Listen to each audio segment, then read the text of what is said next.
有2段爱情故事，分隔53年。故事都是以女生敌不过猛烈的追求，芳心暗许开始的。男方苦苦追求，却不是因为爱，因为最后女生都死在情人手上。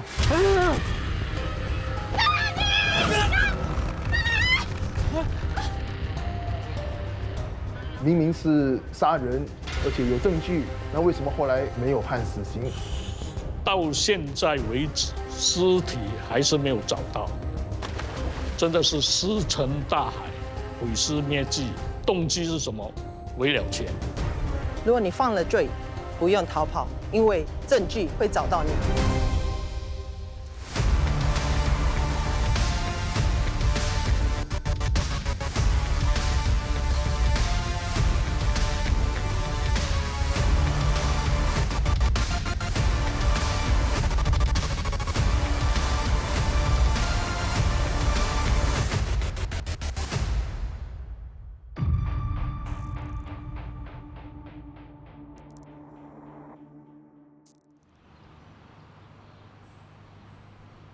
2016年7月，正规的遗体火化几个小时就能完成，他的遗体却足足烧了3天。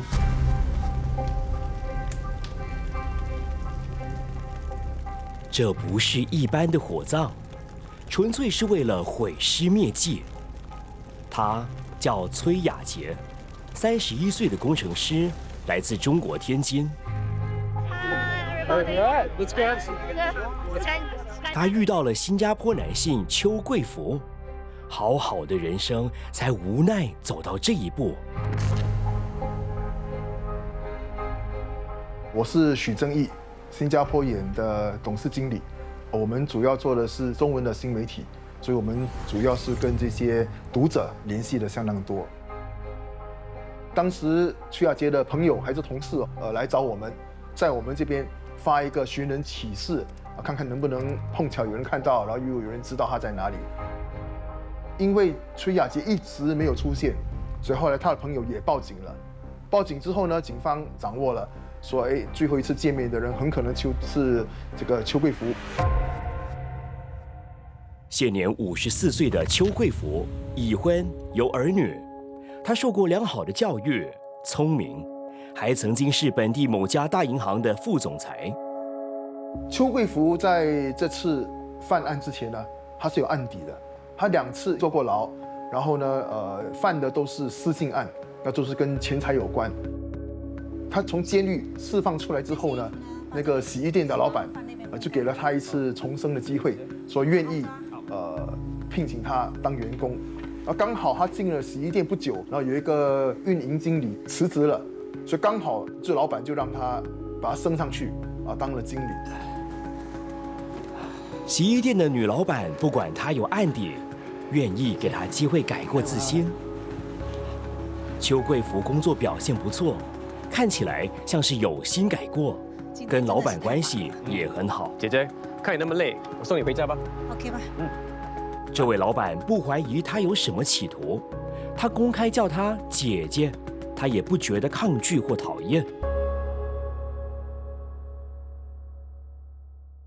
我是张俊明，我是法律援助的方案下被委托处理 Leslie Khoo 的这个案子的辩护律师。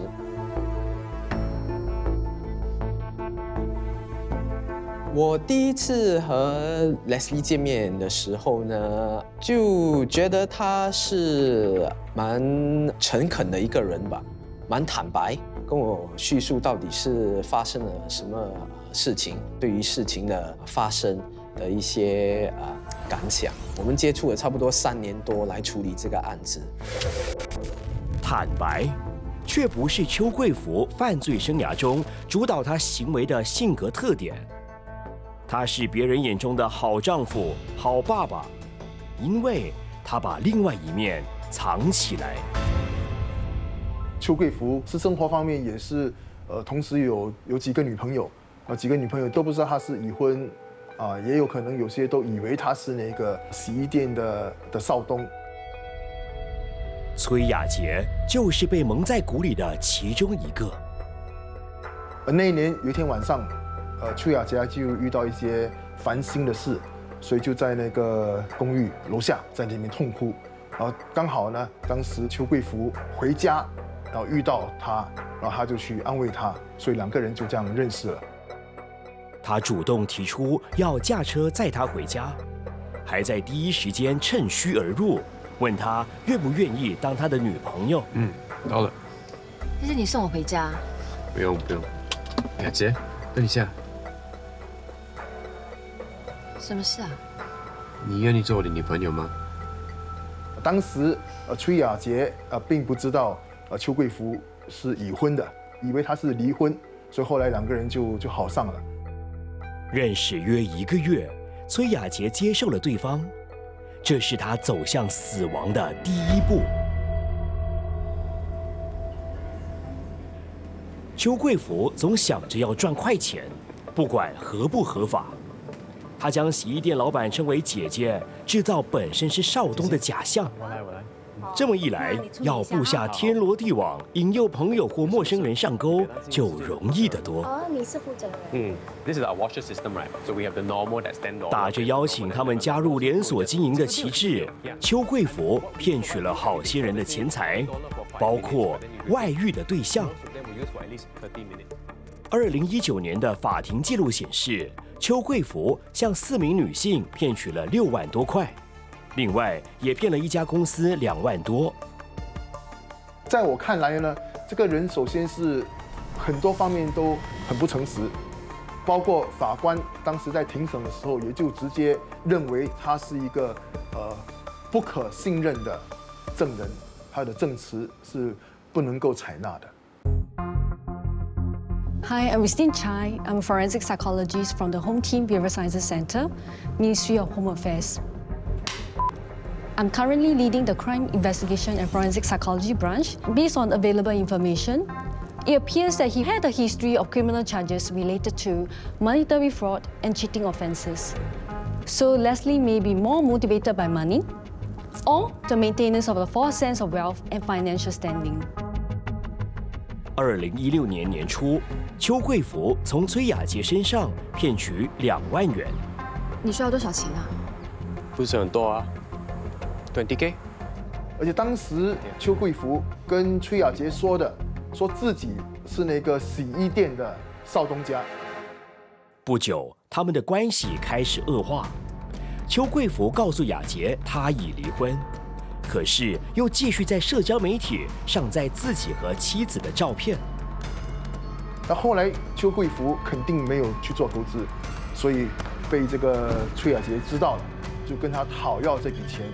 所以有多个这样的谎言。崔雅洁说：“我要到公司去告你，让你老板知道你是怎么样的一个人。”我现在就过来跟你的老板和全世界讲你是个大骗子。没有，你冷静。邱贵福已经被逼得无路可走。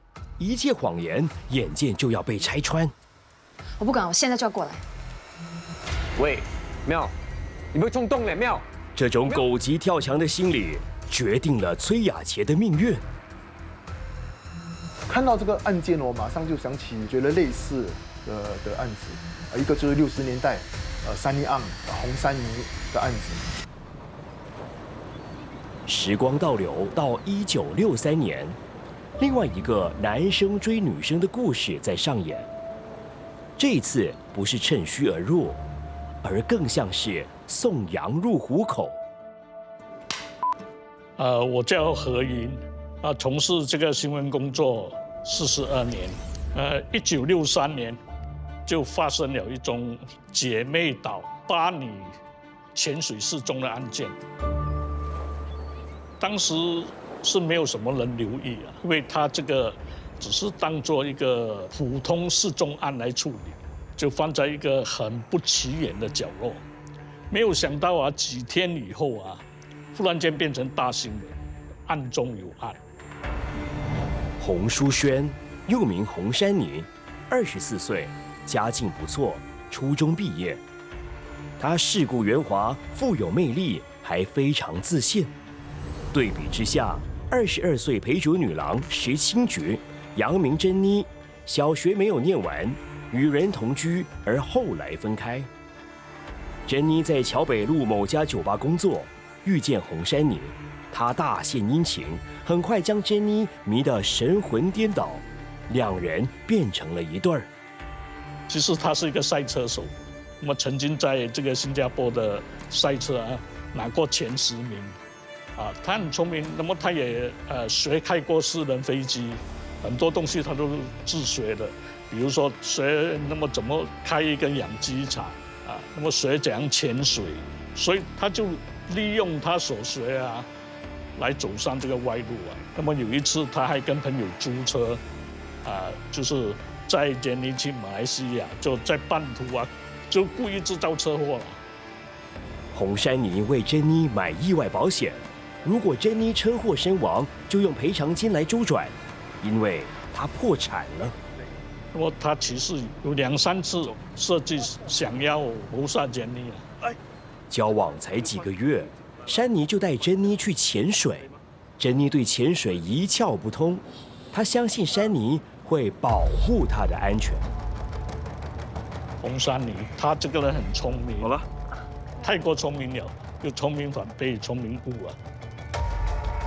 他们带了2套潜水服，下水的却只有珍妮一个。珍妮浮上海面一次之后，就再也没有上来。马来亚史上第1宗没有尸体却被定罪的谋杀案，就在1963年8月27日这一天发生了。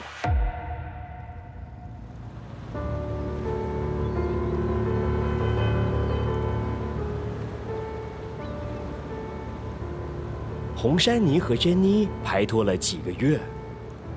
珊妮有很多不良记录，驾飞机违反安全条例，开车撞死人，企图破门行窃，后来又破产。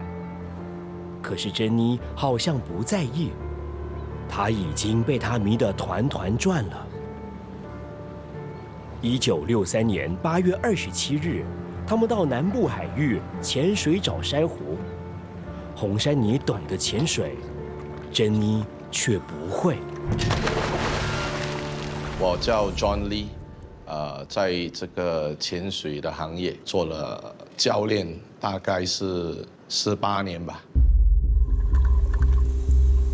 在新加坡也是蛮多地方可以潜水的，就好像普拉罕杜布购买了那边也是可以潜水。洪珊妮带起了配备，她帮珍妮把装备给带好。可以了。看着她跳进海里，她应该跟着下水，可是她没有。据说珍妮10分钟后回返海面，又潜了下去。没有经验的人，你可能深水的时候会有一点挣扎，你是非常的重的，你要把你自己浮上去，是一个蛮艰难的东西。时间1分1秒过去，他再也没有上来。他所在的地方是姐妹岛的海域。今年我们去过这个姐妹岛潜水，而且我们是5个教练。因为水流非常的急，就变成那个船要开走，把我们转了一圈，把我们再载上来。比如说你的潜水员是不见。第一，我们在水面就是尽我们的能力看它的泡泡在哪里，因为它每一个呼吸都会有泡泡。船夫看不到海面有泡泡，洪珊妮就叫船夫到圣约翰岛去求救。他不是很着急。姐妹岛的水流是一个非常非常急的地方，如果强的水流，你可能在1分钟，你浮的那个距离大概是100到200米，它一冲出去就是大海了。乍看之下，珍妮失踪好像是一起意外。没多久，更多迹象将一一浮现，指向珍妮被人谋财害命。2万？ 2016年，一位银行的前副总裁正策划要怎么骗色又骗财。我看我有办法能帮到你。真的。他瞒着妻儿，以投资为借口骗身边人的钱，其中一位是他的女朋友崔雅洁。后来，崔雅洁对邱贵福满口谎言，越来越不高兴，要他还钱。崔雅洁就跟他讨要这笔钱，后来邱贵福就还了一半，崔雅洁就一直去找他要，然后也是当然要吵，甚至呢就说我要到你的公司去，让你的公司老板知道。我现在就过来跟你的老板和全世界讲你是个大骗子。2016年7月12日，同事最后一次看到崔雅洁。我不敢，我现在就要过来。后来崔雅洁就失踪了。失踪了之后呢，当然崔雅洁朋友大概过了1天2天，就到处发这样的一个寻人启事。然后呢，当然他的朋友后来也联系上了邱贵福。调查人员查看雅洁住家附近闭路电视的监控录像，有迹象显示，他在12号的早晨，在地铁站外坐上一辆黑色宝马，车主正是邱贵福。那盘问最早的时候呢，邱贵福当然是承认说，我见过他，几月几号我见过他，然后我们去了这个滨海花园 Gardens by the Bay， 然后在车上争执之后，我很生气，我就把他推下车，我就把车开走。但是监控录像一看不对啊，发现路上面出现了邱贵福的车，没有看到崔雅洁。当我看 Leslie 给警方的口供的时候呢，差不多6份还是7份口供吧，头2、3个跟后面的几个口供都有一点不一致。邱贵福的车子送交卫生科学局进行彻底的检查。I will certainly say time factor is very important. Singapore is a small country. You need to identify the perpetrator fast. If not, they might even flee the jurisdiction. The urgency of time factor would also apply to the collection of the evidence. So if we use DNA evidence as an example, if you don't collect it, it could be wiped off. This would also apply to other trace evidence. Imagine glass, fibers, you'll be gone. Fingerprints, same thing, could be wiped off. 户外不像室内，户外有风有雨，很多这些物证都会被吹走，就是在那个短短的时间，要很快的找到这些物证，才能可以帮助我们的调查人员破案。在现场，我们可以用 forensic light sources， 然后看一下有谁的指纹、谁的毛发在车里面，然后就可以搜索这些物证，拿回去实验室来做化验，还是做比对。警方同时就让那个法政处调查这个邱贵福的车，结果就在他的车上发现有崔雅洁的那个血迹，那邱贵福没办法才承认说我们在车上发生了争执，结果我很可能就把他掐死了。根据邱贵福的证词，案发当天，崔雅洁威胁说她要去邱贵福的公司揭穿他的真面目。他赶紧劝他先见个面，目的是让他先冷静，再把他劝退。我叫你找你的老婆，跟你的老板去讲。什么？你不是老婆，你不要骗我啊！为什么要去看他？我跟你讲了吗？来到滨海湾花园的停车场，气氛越来越火爆。邱贵福说，崔雅洁不但骂人，还动粗。他宣称他气得不知怎么的，竟掐着崔雅洁的脖子。当他意识到自己在干什么的时候，他又尝试救他。我记得从他的叙述当中呢，整个事情发生的时候特别快，他也不能够给我一个确实的理由，什么导致他的那番行为。他说，当时他慌了阵脚。崔雅洁瘫软在旁边的座位，他载着她兜来兜去。尸体放在车上，还回到自己的家里。过了一夜，第二天早上他睡醒之后，他在想要怎么办，怎么样处理这个尸体才不会让人发现。他就那天早上就把车子带着崔雅洁的尸体去到林厝港一条那个偏僻的小路，然后看到有那个空着的一个罗里车的那个车斗，就把它放在里面，就放在那边烧。烧了，他自己还去找了一个酒店睡觉。然后呢，晚上回去看，才发现尸体还没烧光。然后第二天又去买了木炭，又继续烧，而且把那个尸体从那个车斗转到旁边的那个沟渠，放在沟渠里面继续烧。3天后，他将烧剩的残余撒入三巴旺一带的海域。时间往前退53年，新加坡南部的海域则吞噬了另一个女子的生命。珍妮下海潜水，竟然失踪了。8女潜水失踪的案件，当时是没有什么人留意啊，因为他这个只是当做一个普通失踪案来处理，没有想到啊，几天以后啊，忽然间变成大新闻，案中有案。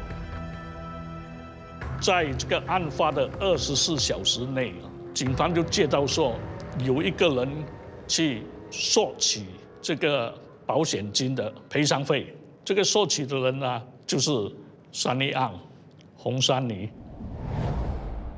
珍妮失踪前投保了巨额的意外保险，一个说法是40万，另一个说法是45万。支付保费的是洪珊妮，他还带她去做遗嘱，遗产和保险赔偿的受益人都是洪珊妮的母亲。受益人是母亲吗？是的。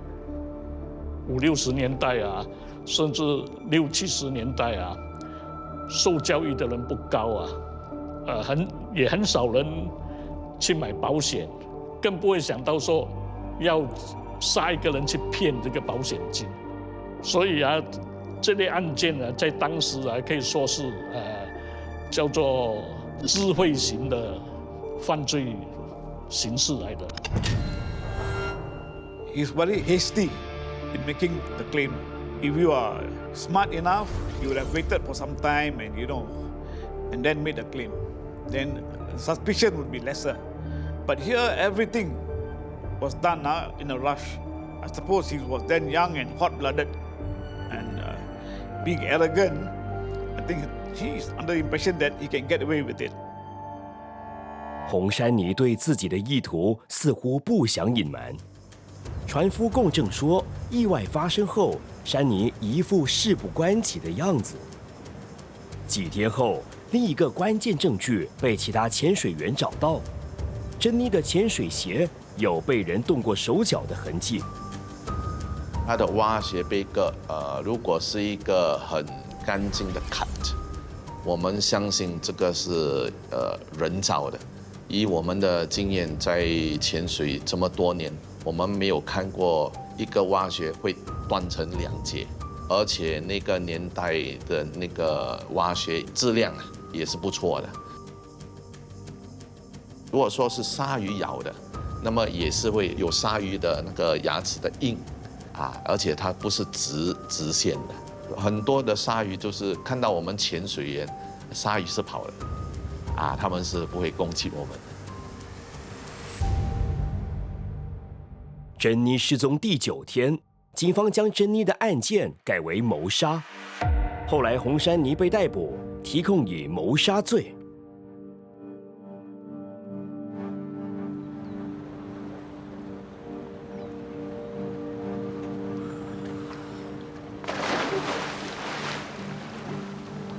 1963年8月27日，赛车手洪珊妮带了女友珍妮到姐妹岛一带潜水，珍妮从此下落不明。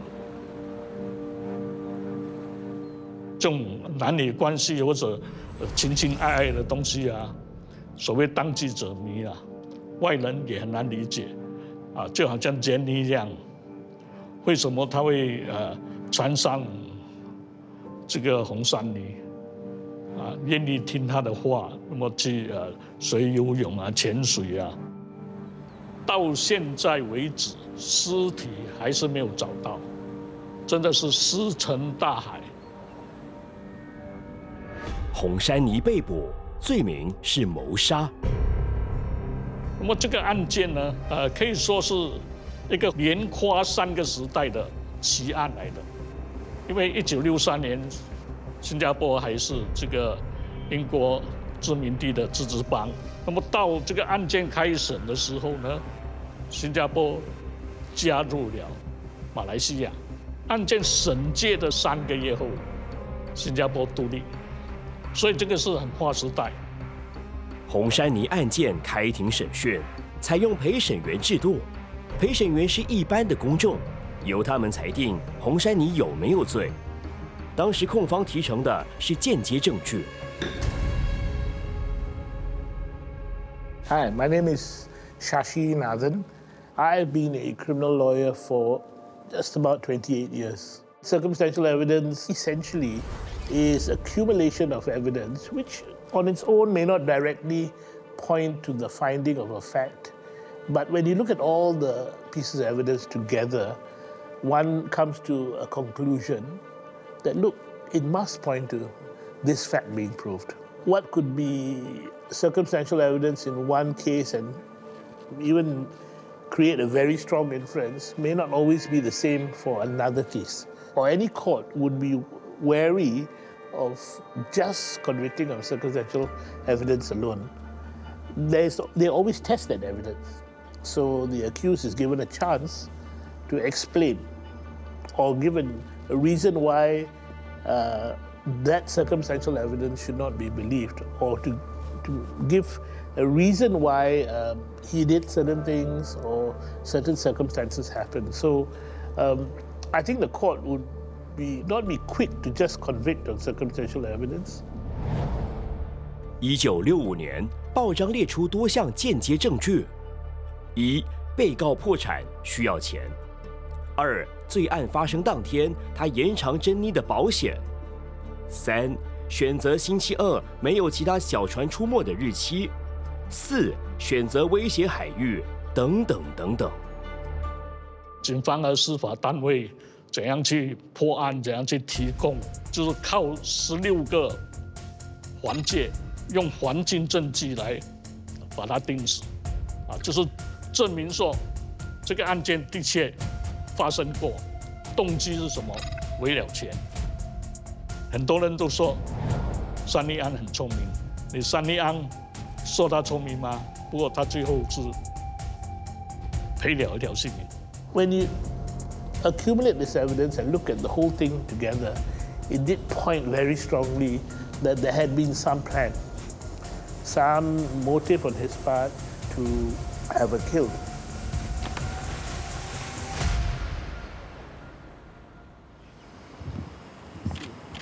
2019年3月，新加坡又有一宗没有尸体的谋杀案开审，被告是邱贵福。控状上写的是他还有可能面对这个死刑了。对于我来说呢，关系着当事人的这个生命。In Leslie Khoo's case, by his own admission, by his own evidence, he has told the police and the courts, I have killed this person. But he doesn't admit to murdering her. The judge looked at that case very carefully. 我是想要尽量了解一下，这种行为会不会是因为精神上的一些刺激或者问题而导致的？一定要尽量的把当事人的这个解释合理的呈现给法官，让法官考虑了。据报章转述，邱贵福有施暴的前科。他的第2任妻子质问他外遇的事，曾被他掐脖子。Well, Leslie's past behaviors of domestic violence indicated that there was a risk of Leslie engaging in future violence towards his partner. He may act aggressively in response to confrontation without due consideration for consequences. 辩方安排邱贵福进行心理评估，并提出3个重点与法官考虑。第一个重点就是他受到这个严重而突然的一个挑衅。第二个重点呢，有一个突然打架的一个情况发生。然后最后一点，我们是提出他的 intermittent explosive disorder， 导致了他的行为，因此他的这个责任应该被减轻。IED 间歇性爆发障碍患者无法控制自己，会造成言语和肢体攻击行为的冲动。发作时候的行为不是事先预谋的，有时稍微受激怒也会引发不成比例的攻击行为。审讯的时候呢，2个精神科医生都讲说，这个 intermittent explosive disorder 可以是永久性的。法官需要考虑的是，在案发的时候呢，这个 intermittent explosive disorder 有没有呈现出来？其实 Leslie 有至少2、3次的时候，都基于他的解释的时候，过度激动，开始流泪。这个法官的判决上可能读不到，可是我们是有看到他的那一面的。谋杀罪有可能被判死刑，辩护律师必须确保邱贵福得到公平的审讯。问题是，他把尸体烧了，法证搜集人员又是如何在没有尸体的情况下证实邱贵福所说的是不是真话？我是林兴祥博士，新加坡国立大学法政科科系的一名讲师。除了当事人 Leslie 和翠，没有人知道案发当时究竟发生了什么。目前也没有足够的证据证明案发时在车内具体发生了什么。尽管没有搜寻到尸体，现场勘查小组依然成功搜寻到了微量证物，包括被灼烧过的衣物以及一些人体发毛。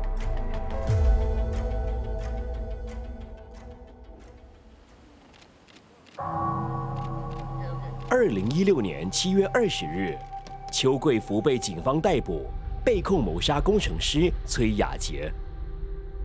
他随即带领侦查人员到林厝港的焚尸地点，遗体灰烬被撒入海里，只剩微量的证据。我们现在就在林厝港 Lane 8。那在这案发现场呢 ，Leslie 就开始了焚烧崔雅洁的尸体。他车上其实是他的第一案发现场。那根据 Leslie 的口供呢，他其实说了崔雅洁是被他勒制而导致死亡的。所以在他的车上呢，勘查小组其实找到了一些属于崔雅洁的血迹。你知道为什么吗？被勒死的时候，我们的这个 hyoid bone 就是舌头骨会被掐到，然后身体内的都有损伤。你知道我们叫做肺肿胀 （pulmonary edema）， 然后就肺和血水一起放在一起，就从那嘴巴那个泡沫出来，鼻子也是7孔流血，就是他所说的。他用了一只手，然后另外一只手就掐了他。其实掐一个人要用好多力气，但是很快的脑就会缺氧。半分钟内你就知道，好像那些人在溺水，他们的头脑就脑缺氧了。那在这里呢 ，Leslie 利用了煤油和木炭开始烧毁崔雅洁的遗体。Leslie 在第一次尝试烧毁崔雅洁的遗体失败时，他就把崔雅洁的遗体移到了前面的沟渠，继续燃烧。焚尸现场留下的物证只有衣物的残余。一些毛发和一个内衣扣，当时多亏了一种相当新的鉴定技术——线粒体 DNA 检验，死者身份才被确定。Mitochondrial DNA sequencing, it actually subsequently won the Nobel Prize.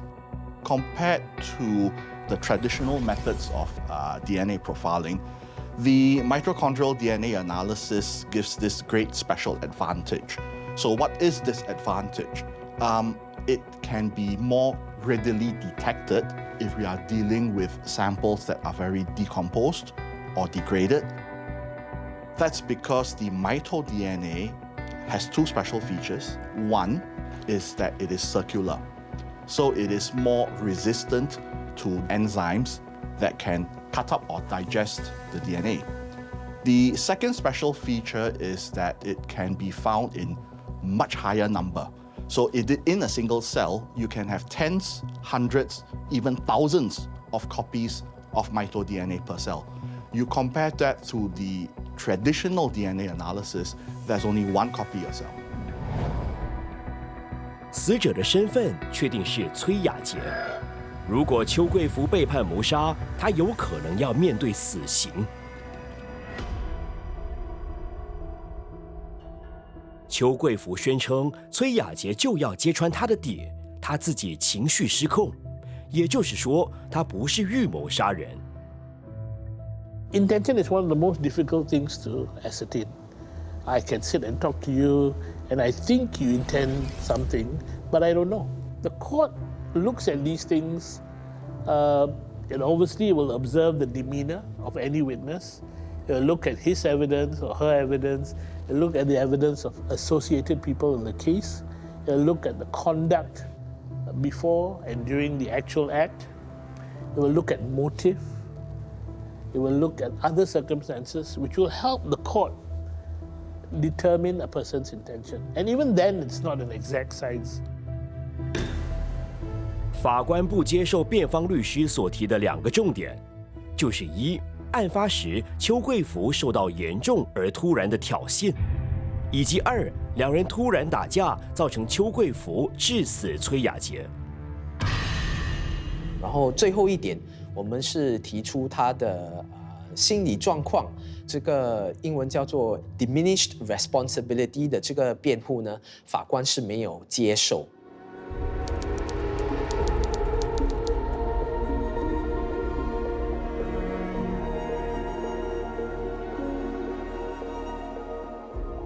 被告供词提到崔雅洁是怎么被掐致死的，这也引起了法庭的注意。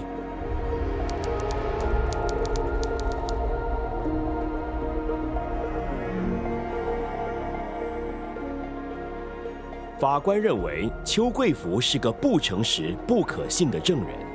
被控谋杀中国籍情妇和焚烧尸体的51岁男子，今天被判罪名成立，他将面对死刑或终身监禁。判决上最大的理由似乎是 Leslie 所给的口供，他承认，他掐着这个死者的喉咙，火烧那个尸体，也是成为这个法官决定罪行成立的其中一个理由了。邱贵福被判终身监禁，逃过了死刑。I wanted to understand the prosecution strategy and the defense strategy, and I understand why the defense took that position. Ultimately, they wanted to save his life. That was the most important thing, and they did. He put up defenses in the hope that he was going to get a shorter sentence than life, hopefully. It wasn't accepted by the court. But the court, in my view, very correctly felt that this was not a case that deserved a death penalty. And he got life. And life imprisonment is no small thing, you know, because in Singapore, at least on the face of it, life imprisonment is the rest of your natural life. I had a client many years ago who even asked the judge not to give her a life sentence, but to give her a death sentence because she couldn't face the prospect of 30, 40, or 50 years in a cell. So it affects different people differently. 法官判下了罪行成立之后，也判了终身监禁之后，其实他是有权利上诉的。最终他选择不要。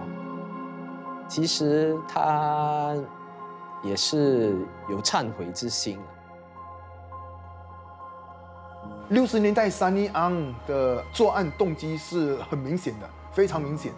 所有的这些我们叫做环境证据，都指向这个Sunny Ang的案件呢，跟后来崔雅洁这个案件的法官的判断就不一样，判决就不一样。My views on Leslie Khoo and Sunny Ang are quite different. I have a little bit of disquiet about Sunny Ang's case. I'm not saying it's a wrong decision because I wasn't there, but I believe quite strongly if Sunny Ang was tried today, the sentence at least could be different. So it was a jury trial. We don't have jury trials anymore. One wonders whether a jury of peers would be able to look at the same facts with the same level of fairness, I suppose, to a judge. I probably believe that at that time, given the notoriety of Sunny and the newsworthiness of that case, there was probably some disbelief of his explanation. He came across as quite arrogant. He was smiling when he was taking photographs. Probably wasn't well received by the public. And this is the public deciding his fate. So the whole issue is missing bodies. What does it mean? Can the prosecution take up a case where there's a missing body? Of course. Is the lack of a body fatal? No. Because we have seen circumstantial evidence alone can be used to convict a person. However, the court always gives a warning that if you are going to convict on circumstantial evidence alone, the strength of that circumstantial evidence must be immense. Now, if the circumstantial evidence is not that strong, that's where the problem comes. What if she's still alive? You hang my client, and 10 years down the road, the victim turns up. Where's the recourse? It's too late. .